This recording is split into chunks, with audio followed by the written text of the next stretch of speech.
Welcome to the CISSP Cyber Training Podcast, where we provide you the training and tools you need to pass the CISSP exam the first time. Hi, my name is Sean Gerber, and I'm your host for this action-packed, informative podcast. Join me each week as I provide the information you need to pass the CISSP exam and grow your cybersecurity knowledge. All right, let's get started. Hey, all, Sean Gerber with CISSP Cyber Training, and I hope you all are having a blessed day today. Today, we're going to be talking about some amazing pieces with the CISSP. We're going to be in chapter or domain 4 of the CISSP, and we're going to be talking about implications and convergence of multi-layer protocols. So if you are driving in your Tesla, you may want to put it on autopilot because this may make you fall asleep. I don't know. But if you're driving, or you could be so riveted that you just lose track of what you're doing, you still need the Tesla to keep you out of the ditches. But we're going to be talking about the various multi-layer protocols that's tied to domain 4.1.4 and 4.1.5. So if you're following along on your CISSP ISC² book, that is what we'll be covering today. So a lot of different areas in this, and this is stuff that I'm dealing with actually as we talk about the CISSP, how important it is that you will learn these tactics and these techniques. I'm dealing with this right now today as we speak. So with the company that I'm involved with, I'm dealing with multi-layer protocols, and it's interesting. It's very, very interesting. I never thought in a million years that I'd have, as learning the CISSP, how I utilize all these different types that are covered in that book, and it continues to expand and grow. So of those that you think that you may never ever deal with some of these aspects within the CISSP, it is possible, but it's highly likely that during your career you will deal with many aspects, if not most of them, that are within the CISSP domain. But before we get started, I want to talk about a situation I saw on the Change Healthcare in an article that was on InfoSec Industries. So the article was around the Wired. It was out of Wired magazine, and they talked about the Change Healthcare situation where they had a $22 million payout.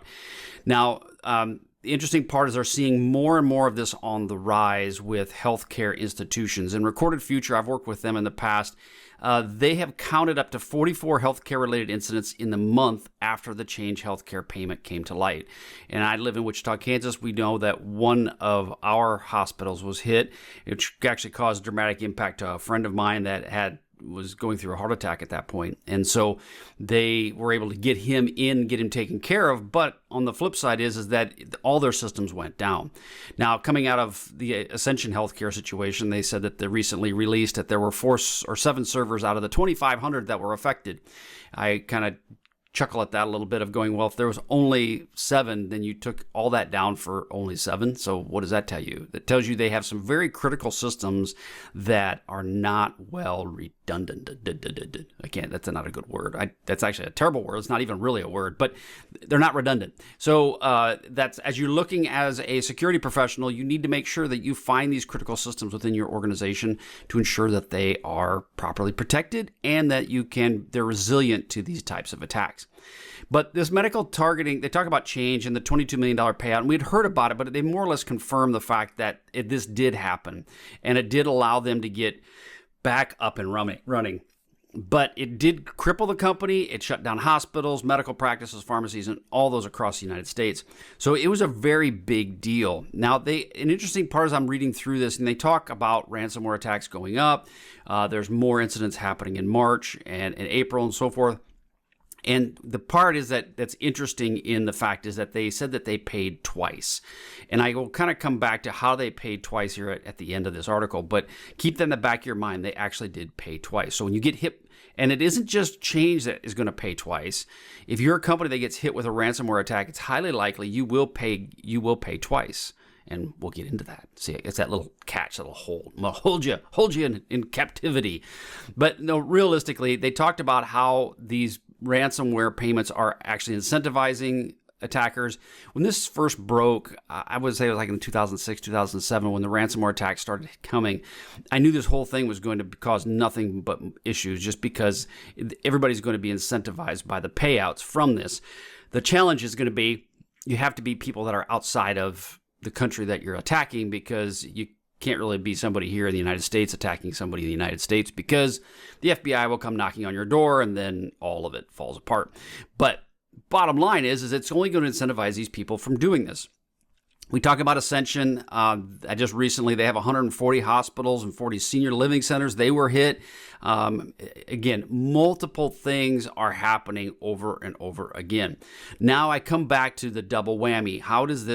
What does this mean? Now, if you're a more elderly, seasoned individual like myself, you probably heard the double whammy. You knew exactly what I was saying. If you're younger than me, probably in your 20s or 30s, you probably have no idea what the whammy is. But the double whammy is that you lose money because of the payout, right? So the $22 million is your first hit. The second hit is the residual cost associated with dealing with this incident. It isn't just that, okay, you pay them out, but now you have to pay for redoing all the equipment. You have to pay for the reputational damage that goes with it. You have to pay for the ongoing support, and you have to pay for the additional security tools that you probably end up buying because it's a knee-jerk reaction of going, I've got to have more stuff because the stuff I had didn't do a good job, so I need to buy more stuff.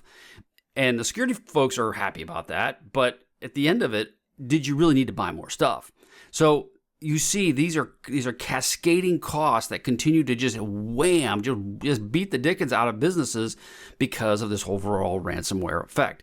And the sad part is you pay the ransom and you get nothing in return. Like we've mentioned before on this podcast, you get absolutely nothing in return. You're hoping that you get your system back, but even that's not a guarantee, right? So realistically, we've all talked about change, and it's been in the news for many months now, many cycles. But keep in mind that it is a security professional. It isn't just the fact that you pay the ransom. It's now all the ongoing stuff you're going to have to do to clean it up. So again, keep that in the back of your cranium. All right, let's move on to what we're going to talk about today. Okay, so if you're watching this video that I put out on CISSP Cyber Training, or you're watching it in a few months from now on YouTube, you might see some spelling changes. Please don't put notes in the what do you call it? The post that there's grammatical challenges. I'm sorry, I don't always catch them, and it is what it is. I can read it. So what we're talking about here is the multi-layered protocols. What are those, and what is the convergence of multi-layered protocols? Okay, so we're going to be talking about some key protocols as it relates to fiber over channel. We're going to talk to voice over IP, iSCSI. Those are different pieces that are going to be tied into the multi-layer aspect as we get into the bottom part of this podcast. But we're going to get into what are some of the multi-layer protocols and what do they mean. Well, so if you're looking at the screen, and we'll kind of talk to it here on the podcast as you're driving, you have a TCP IP protocol, right? We talked about how it is layered. And you think about these packets as they're going out the wire, they're layered and they're encapsulated inside layers upon layers upon layers. And if you're looking at this overall picture, you'll see that the Ethernet holds the line. We're talking first off TCP IP. You have your TCP, you have your Ethernet is your firm wire that's there. Then you have your protocol of IP. Then you have your TCP. Then you have your HTTP, and then you have your payload. And that's kind of how that protocol is layered in there. So just like that.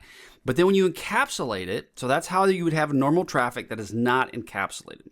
The moment you encapsulate it, now what you're doing is you're adding a level of encryption that is basically taking care of the payload that's within that system. So let's go encapsulating with TLS. You will use the Ethernet, right? Your main line is your Ethernet. You have your IP, you have your TCP, and then you will layer in TLS on your HTTP and your payload. That is the encapsulation part that's occurring. And then, so when it gets to its point, it's then going to peel back the layers. So before it goes, it bundles it up. It sends it on its way. When it gets to its destination, it then peels back the layers of the onion. So it's like a flower or an onion that's closing up, and then when it gets to its destination, it's opening up. So it's the same concept. So that's encapsulation when we're dealing with just TLS. Now you can encapsulate even further, such as like with a VPN, where you would then add IPsec to the overall conversation. So you have your Ethernet, right? So you have your line. Then you would go and establish an IPsec tunnel. So that's your IPsec securities tunnel is set up to initiate your VPN. Then from there, you're putting your IP, your TCP, and then you've got your TLS wrapped in there where it is now encapsulating the HTTP payload that is there on the wire as well. So that's one more further level of encapsulation that you're going to have as it relates to these different types of protocols. So again, the first one's TCP/IP, doesn't have any encapsulation with encryption. Next level down is TLS. TLS is encapsulating or encrypting the payload that you're sending across the wire. The next level of it is that you now have an IPsec tunnel that's establishing a secure tunnel between those two locations. So therefore you have it's doubly, that's a really good word. My wife gets on my case. She says, "You don't speak well." And I'm like, I know. I say words that are actually merging of two words together. And sometimes it makes her very frustrated. And yeah, so that's what happens when you get old. So don't get old. Stay young forever. Figure it out. If you can figure it out, you'll be rich beyond your wildest dreams. But again, further encapsulation is that your VPN tunnel between point A and point B, that encapsulates that with an IPsec tunnel, and then inside it, your little onion that's in there now floats along the cable, gets to the other end because it's in a encapsulated tunnel, that's IPsec tunnel, and then the onion opens up and gives you your present. Okay, so that's the multi-layered protocol approach. Now, I know that's very unconventional, and that's one of those that you might be thinking that is not very scientific and not very in the weeds. Yeah, it's because I operate at a third grade level. Sorry, just kind of how it goes. But again, this is a great way to help protect the data that you're trying to ship out there to the internet, and then also how you're bringing data in. Now comes the bad side of this. So what ends up happening is the bad guys and girls can turn this into what they call a covert channel. So same concept. So as we're moving to more of a world where you have to have more encryption with all of your data that's transferring to and from the location, the bad guys and girls understand that too. And what do? They're going to create a covert channel using the same type of technology that you cannot see into. So the purpose of doing this is so that bad guys can't see into your documents. They can't see into what you're sending, right? Well, the same thing happens with them. The bad guys and girls will do the same thing, and so that you can't see what they're actually doing. So as we move to a higher level of encryption around all this traffic that's going on out in the internet, now it used to be the way where the bad guys would go and they would hide in plain sight. They would just be there's so much traffic, you'll never know if they're sending out command and control communications to their servers out on the internet because there's just so much noise. Well, now that they got better packet inspection, people are paying attention to that more, which is great, right? Well, but because people are more worried about their privacy of their data getting leaked, getting compromised, what do? They're adding encryption. Well, now the same concept has just occurred with keeping it open or having it seen in plain sight with their no encryption. It's now the same concept with encryption. So now they're actually adding encryption on their communication channel so you cannot see what is leaving your organization. So this covert channel, again, is set up specifically to do that and to hide within all the other encrypted traffic that's going on in your environment. So encapsulation of data is an important part that these attackers will use, and so therefore they're having to get this type of software on these systems to be able to encapsulate the data and have it sent out over the internet. So you can see there's a lot of different avenues that come down this whole covert channel piece of this. And so as a security professional, you're going to have to come up with ways in which you're going to be able to inspect that traffic. Now, there's different concepts around this. You can get into decryption appliances that can do it. You can have just all of your traffic that is important to your company go out certain other ports and certain other venues, and then you can inspect only that area. It's a cat and mouse game that you're going to have to run to try to determine if anybody is moving data in and out of your organization. Now, what are some examples of covert channels? So you have steganography. We talked about that in previous podcasts, and that's basically you're hiding information in another file or image, embedding sensitive data within pixels of a image of fluffy kittens. That right there could be a way that you would secretly get data out of your organization.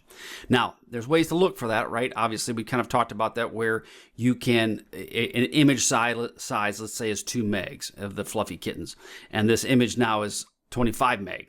Okay, well, either you're sending raw fluffy kitten footage or there's something up with that file.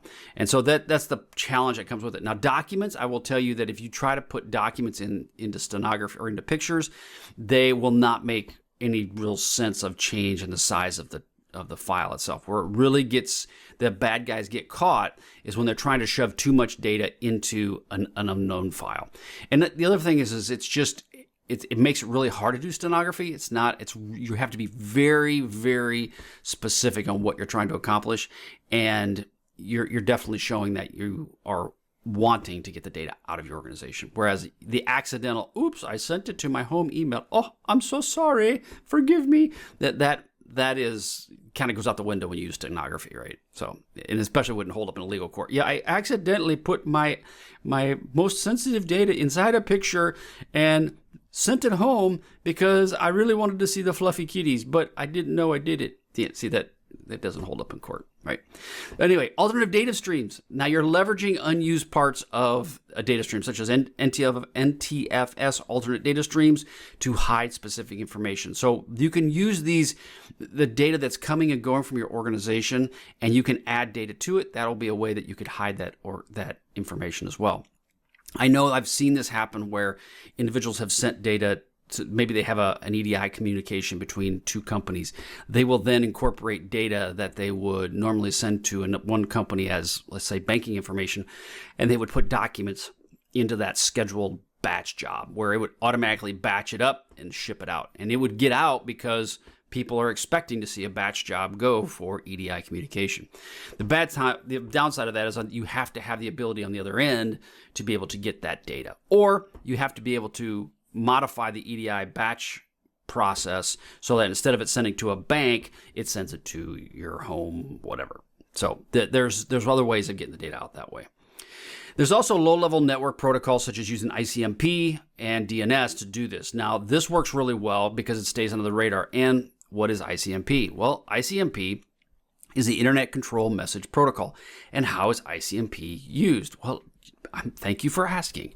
Now, so we use ICMP a lot when you're dealing with network diagnostics, right? You do ICMP pings, you're looking for different areas like time to live and so forth. Well, ICMP is in the network. It's going on all the time because it's constantly pinging routers. It's doing all kinds of stuff just to maintain the maintenance of the networks, right? Well, it's not meant for data exchange. So unlike TCP and UDP, it isn't really an exchange data between systems. That's not what it's designed for, and that's not what it was planned to do. So its purpose is ping, trace route, and so forth. Well, what happens if you use that to transfer data? Well, guess what? It gets lost in the noise. So there's so much ICMP noise going on, then what do you know, right? You can actually move data around in ICMP packets, and it may not get picked up. So as a cybersecurity professional, you would want to set some level of understanding within your environment to try to trigger on anything like that occurring. If that is occurring, if you're getting, for an example, let's talk about an ICMP message that is encrypted, it's encapsulated in some form, that should be a good indicator to you that that's something nefarious potentially is going on. And so therefore you need to be aware of how would you deal with that, because ping requests are never, I should say never is not the right word. I can't imagine a reason in which a ping request would be encapsulated. It makes no sense to me, but who knows? Maybe it does. But for the most part, if you're getting a ping request or any sort of ICMP communication traffic that is encapsulated, it is indicating, it's showing you indicators that there's a possibility you have a bigger problem. So again, it's important that you kind of keep that in mind. When you're talking about the ICMP, I've seen this happen where I haven't personally seen it, but I've talked to individuals who have, where they have had ICMP packets that were encrypted, that had sensitive data embedded within inside them, and then they were sending these packets, these ping requests, to an external entity. And sure enough, that's where the data was going, and therefore they were able to then extrapolate the data, and they were getting it out of the organization. So it's just aspects you're going to have to work through within your company to determine if it's something that is a problem with you or not. So this can be a challenge to detect, right? And I would say some of the security tools that are out there probably won't pick up on it. It's going to take some of your infrastructure and architecture people to really, truly understand your network, to maybe put out some flags on why this might be happening within your company, and then maybe put some triggers in place. Maybe don't even allow ICMP packets to leave your organization. I don't know how that, I'm talking out of an area that I don't really, truly understand. So I don't know if that's even possible. I mean, you have to be able to ping Google. I guess. I don't know. And so therefore, DNS requests would definitely go outside your organization. You have to let those go out unless you have an internal DNS server of some kind. So you're just going to have to work through that. Just know that if individuals want to get data out of your organization, they're going to do it. If they really, your IT professionals are some of your biggest risks. But just because somebody isn't an IT professional doesn't mean they can't figure it out online and come and do it. So that's where then you have to add levels of controls of reducing your basic employees' ability to do admin type or maintenance type activities on your system. That's an important part. Don't let them do it. They shouldn't have the ability to do some of these things. It should be pretty locked down so that they don't have the access to be able to send data in and out of your company. Okay, so what are some pros and cons of a multi-layered protocol? It's a wide range of protocols that can be used at various higher layers, and the encryption can be incorporated at multiple layers, which is what you want, right? It does give you flexibility, it gives you resiliency. Those are big $10 words that tell you that, hey, it gives you a much ability to do things within your network. The cons are, though, is they also can be used as covert channels. The filters can be bypassed by those, and then they also are logically imposed network segment boundaries can be potentially overstepped because of all the network traffic that has to go between them. So again, this is where you have to understand your network and you have to understand what is going on within your network. Okay, so what are converged protocols? Now, converged protocol refers to a merging of specialty or proprietary protocols with what they would consider a standard protocol, such as a TCP IP suite, right? So it basically combines different communication aspects and forms them together under one. So you have fiber channel over Ethernet. Now this allows you fiber to traffic to run over an Ethernet network. Now if you understand the need of this, is that fiber is a glass type, I mean, it may not be glass anymore, but it's obviously it's a translucent fiber that you're able to transmit light back and forth. So it's fiber, right? But Ethernet isn't that. Ethernet is copper. So how does that work? Well, they have the ability to have fiber channel, basically some of the speeds over the Ethernet networks, eliminating the need for having separate fiber channel networks run, because running fiber within areas can be very problematic and it digs things up. It's very expensive. So if you can do it over Ethernet, well, hey, that's a benefit. That's a bonus. That's awesome. So it encapsulates the fiber channel frames over Ethernet networks, allowing them to use up to 10 gigabit Ethernet or higher while allowing the fiber channel protocol. Okay, so it simplifies network infrastructure by combining Ethernet and fiber together. As an example, they just put fiber in my neighborhood, dug everything up, caused all kinds of drama, but it's in, right? It's going to be fast. But if you can do this potentially over Ethernet, you now save yourself a ton of money and time. It operates at the top link of the data link layer, making it non-routable at the IP layer. So you basically got your TCP IP and you've got your fiber, and it makes it so that it's not routable over that IP layer. Now there's converged network adapters, they call them CNAs, and they combine the fiber channel and the Ethernet NIC. So the fiber channel has what do they call it? They call it an HBA, but it's more or less just kind of, it takes the light and turns it into ones and zeros. And then there's an Ethernet NIC, which we've all talked about, network interface something or other. I just know it as a NIC, yeah. But you have your fiber and you have your NIC, but they allow them to work synonymously, but at the same time is that you can keep the IP layer and your fiber channel separate. So again, it's a great way to be able to give you the speed that you want. MPLS is multi-protocol label switching. Now, we've talked about MPLS on the podcast multiple times, and many networks will use MPLS for packet transfer. So I had, in a situation in my previous company, we had MPLS connections between our various locations. So you have point A and you have point B. There's an MPLS connection between those two, and it allows for high speed data transfer between locations. And it involves combining various protocols for improved performance. And it makes it really good. It basically is forwarding in telecommunication networks, and it's awesome, right? Until it doesn't work. But when it does work, it's awesome. So it basically directs data based on labels rather than a specific network address. And we'll talk about SD-WAN in different podcast, but kind of goes along the lines of an SD-WAN in some cases. It's like, think of MPLS came first, then SD-WAN came up. And it's your software-defined wide area network as an SD-WAN. But MPLS It's data that's based on labels rather than specific network addresses. Now, these labels identify and establish paths between the endpoints. So you may have various technologies in place. You have your T1, you have your E1. Yes, you have T1 lines, E1 lines. So these will allow connections between them, and it allows dynamic interconnections between users across various domains. So they work very, very well.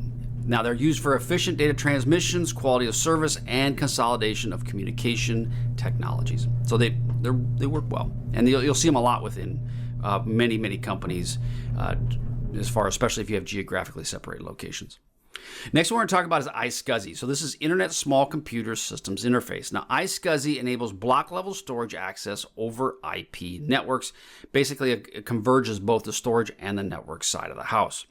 And what it does is it allows you to carry SCSI commands over TCP/IP networks, and it allows clients to send commands to storage devices, obviously the targets, on remote servers. So that's what the purpose of iSCSI is. So it allows you to have a networking ability to communicate and store data in various locations without having dedicated cabling, unlike the fiber channel, right? You got to have that. So it will do all of that routing for you. And it does enable storage consolidation and location in independent data access points. So just think of accessing disk volumes on storage arrays via iSCSI over your IP infrastructure. Okay. I know you all have dealt with this. You may not have heard some of the terms, but you've all dealt with different aspects of this. Now, the last one I'm going to get into is something we've all talked about at some point in time, and this is your VoIP. So voice over IP. So this basically merges voice communications with IP networks, allowing for phone services in the same infrastructure. Google Voice, all of these different aspects are utilizing a voice communication over an IP infrastructure. In the past, old people like myself, we used to have wires specifically run from house to house to house, and it was all to a switching center that was specifically designed for your phone. And your phone and your internet were very separate. In today's world, no, that's not the same. I deal with Teams all the time. I deal with, I can't think of all the names of Zoom, and all of these are all voice over IP protocols. And they're known as an IP telephony that delivers voice communication sessions over IP networks, i.e. the internet, right? That's the whole purpose of VoIP. And they've been doing this for many, many years, and it works really, really well. Okay, if you get into any sort of Google Voice, it works amazingly well, right? Until it doesn't. Now, it digitizes your voice signals into IP packets. It supports various codecs for audio optimization. Your codecs would be your M4As, your MP3s, different types of codecs that are available for whatever you may want to use. And then it's on personal computers, mobile devices, Wi-Fi, and so forth, right? So it allows you to communicate over the internet in ways that you never could before. Now, FaceTime is it's not a VoIP. It's a different protocol, but it's the same type of technology, same thought process. It works a bit different from a protocol perspective. But bottom line is voice over IP is great for utilizing already built infrastructure and not having to have an expensive phone line dedicated specifically for your home. Okay, that is all I have for you today. Head on over to CISSP Cyber Training. Go check it out. Got a lot of free stuff over there. Going to be making some changes. I haven't made them yet. They're going to happen soon. Just life is a bit busy right now, but it will slow down. And when it slows down, I'll be able to get some of these things done. I am really excited I've got some really good mentors that I've brought on. I've had some individuals that want to be mentored by me, and they're just doing an awesome job. If you are interested in mentorship, I have that available at CISSP Cyber Training. I want to help you. It's been invaluable both for them and for me because they're getting a perspective from a CISO and from now a security consultant on what are some things that I think have helped remove some landmines out of their way. And it's definitely there to help them. It's also there to help you guys as well. So if you want that service, it's available to you. Yeah, I'm happy to help you out any way I possibly can. Go check it out at CISSP Cyber Training. Also, just go out to my website and like it. Actually, go out to the podcast area and like that. I would appreciate it. Go to YouTube, check out some of my videos that are there as well. So these will all be there eventually, or just you can be able to see them specifically at my site. All right, I hope you have a wonderful day, and we will catch you on the flip side. See ya.